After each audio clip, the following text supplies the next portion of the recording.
कृष्णारी, मी समृद्धी संत तुकाराम महाराज विद्यालय व junior college डोर्लेवाडीची विद्यार्थिनी.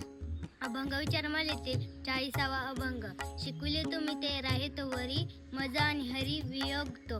प्रसंगी या नाही देहाची भावना, येथे या वाचना कोण माने. तुका म्हणे चिती बैसला अनंत, दिसून येई नित्य अनित्य ते. संत तुकाराम महाराज या अभंगातून सांगतात की आपण जे शिकतो ते फक्त बोलण्यात किंवा ऐकण्यातच राहू नये, तर ते आपल्या आचरणात तरले पाहिजे.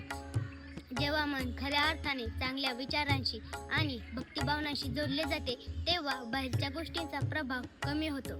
पण जर मन स्थिर नसेल तर संकटाच्या वेळी आपण शिकलेले विचार विसरतो. या अभंगातून विद्यार्थ्यांना समजते की शिकलेली गोष्ट फक्त परीक्षेसाठीच न ठेवता ती आपल्या जीवनात उतरवणे महत्त्वाचे आहे. अभ्यासातून मिळालेले ज्ञान, चांगल्या सवयी आणि मूल्य हे रोजच्या वागण्यात दिसले पाहिजे.